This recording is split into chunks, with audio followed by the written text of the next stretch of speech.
9월 4일 오늘의 말씀은 창세기 39장 1절에서 23절입니다. 요셉이 이끌려 애굽에 내려가매 바로의 신하 친위대장 애굽 사람 보디발이 그를 그리로 데려간 이스마엘 사람의 손에서 요셉을 산이라. 여호와께서 요셉과 함께 하심으로 그가 형통한 자가 되어 그의 주인 애굽 사람의 집에 있으니 그의 주인이 여호와께서 그와 함께 하심을 보며 또 여호와께서 그의 범사에 형통하게 하심을 보았더라. 요셉이 그의 주인에게 은혜를 입어 섬김에 그가 요셉을 가정 총무로 삼고 자기의 소유를 다 그의 손에 위탁하니 그가 요셉에게 자기의 집과 그의 모든 소유물을 주관하게 한 때부터 여호와께서 요셉을 위하여 그 애굽 사람의 집에 복을 내리심으로 여호와의 복이 그의 집과 밭에 있는 모든 소유에 미친지라. 주인이 그의 소유를 다 요셉의 손에 위탁하고 자기가 먹는 음식 외에는 간섭하지 아니하였더라. 요셉은 용모가 빼어나고 아름다웠더라. 그 후에 그의 주인의 아내가 요셉에게 눈짓하다가 동침하기를 청하니 요셉이 거절하며 자기 주인의 아내에게 이르되 내 주인이 집안의 모든 소유를 간섭하지 아니하고 다 내 손에 위탁하였으니 이 집에는 나보다 큰 이가 없으며 주인이 아무것도 내게 금하지 아니하였어도 금한 것은 당신뿐이니 당신은 그의 아내임이라. 그런즉 내가 어찌 이 큰 악을 행하여 하나님께 죄를 지으리이까. 여인이 날마다 요셉에게 청하였으나 요셉이 듣지 아니하여 동침하지 아니할 뿐더러 함께 있지도 아니하니라. 그러할 때 요셉이 그의 일을 하러 그 집에 들어갔더니 그 집 사람들은 하나도 거기에 없었더라. 그 여인이 그의 옷을 잡고 이르되 나와 동침하자. 그러나 요셉이 자기의 옷을 그 여인의 손에 버려두고 밖으로 나가매 그 여인이 요셉이 그의 옷을 자기 손에 버려두고 도망하여 나감을 보고 그 여인의 집 사람들을 불러서 그들에게 이르되 보라, 주인이 히브리 사람을 우리에게 데려다가 우리를 희롱하게 하는도다. 그가 나와 동침하고자 내게로 들어오므로 내가 크게 소리질렀더니 그가 나의 소리질러 부름을 듣고 그의 옷을 내게 버려두고 도망하여 나갔느니라 하고 그의 옷을 곁에 두고 자기 주인이 집으로 돌아오기를 기다려 이 말로 그에게 말하여 이르되 당신이 우리에게 데려온 히브리 종이 나를 희롱하려고 내게로 들어왔으므로 내가 소리질러 불렀더니 그가 그의 옷을 내게 버려두고 밖으로 도망하여 나갔나이다. 그의 주인이 자기 아내가 자기에게 이르기를 당신의 종이 내게 이같이 행하였다 하는 말을 듣고 심히 노한지라.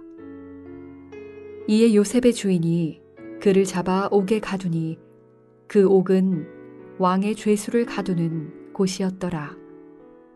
요셉이 옥에 갇혔으나 여호와께서 요셉과 함께 하시고 그에게 인자를 더하사 간수장에게 은혜를 받게 하심에 간수장이 옥중 죄수를 다 요셉의 손에 맡김으로 그 재반 사물을 요셉이 처리하고 간수장은 그의 손에 맡긴 것을 무엇이든지 살펴보지 아니하였으니 이는 여호와께서 요셉과 함께 하심이라. 여호와께서 그를 범사에 형통하게 하셨더라.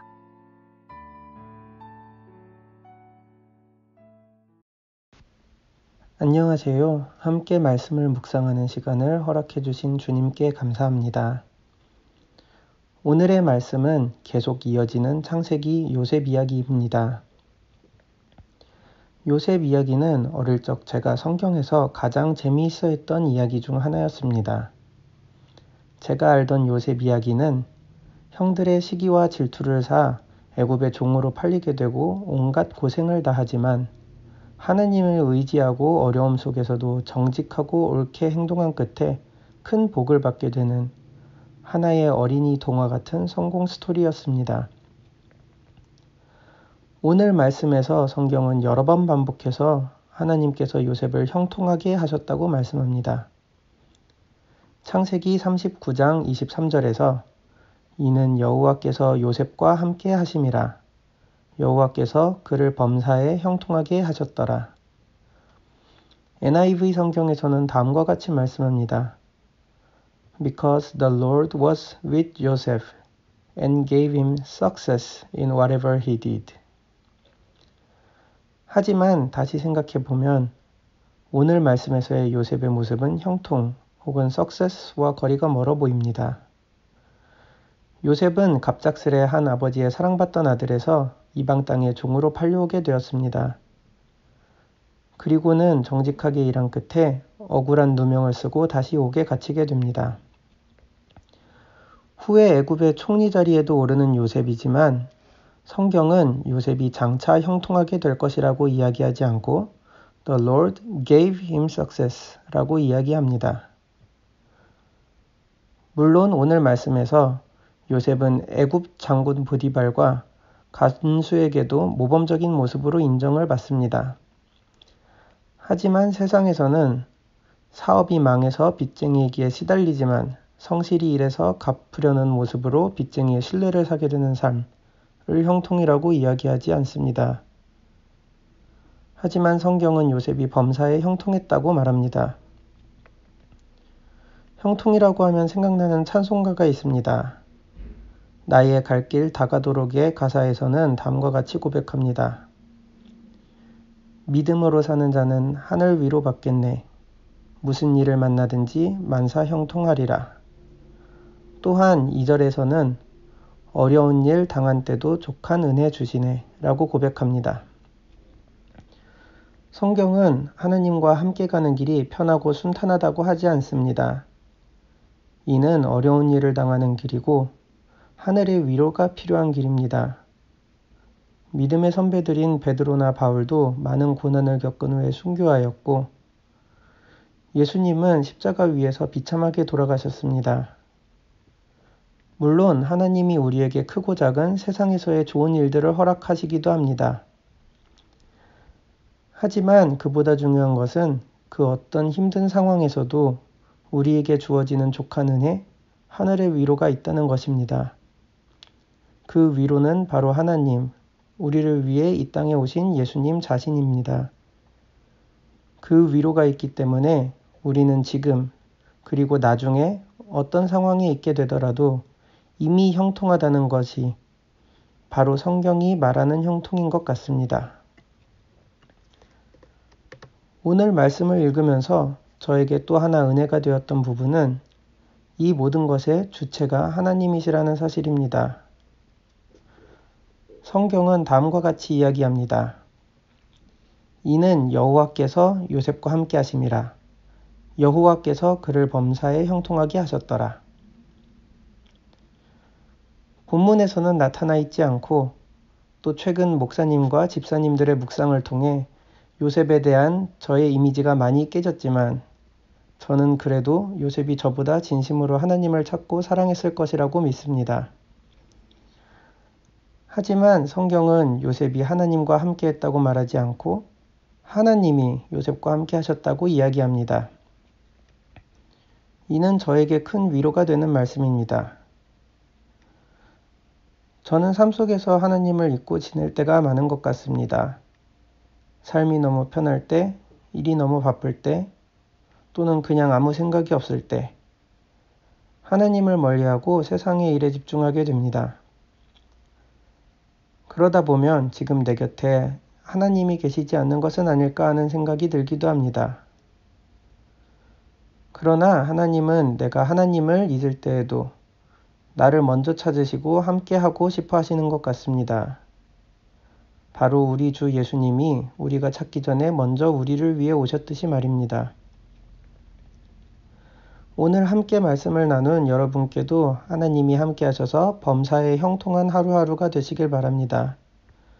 그리고 애굽 사람의 집에 하셨듯이 여러분을 통해 하나님의 복이 주변으로 널리 퍼지길 기도합니다. 다 같이 기도하시겠습니다. 하나님 아버지, 오늘 주신 말씀을 통해서 주님이 주시는 형통함에 대해 생각해 봅니다. 세상의 시각에서 볼 때 오늘 말씀의 요셉은 형통함과는 거리가 먼 비참하고 고통스러운 상황에 있습니다. 그러나 오히려 그렇기 때문에 함께 계시는 하나님을 더 알게 되고 진정한 형통을 얻을 수 있었다고 생각합니다. 세상은 지금도 저희에게 물질적으로 화려한 형통으로 유혹하고 그것이 옳다고 이야기합니다. 그리고 저희는 연약해서 쉽게 그런 유혹에 흔들리고 넘어집니다. 그러나 우리에게 정말 참된 형통이 바로 주님이 되길 원합니다.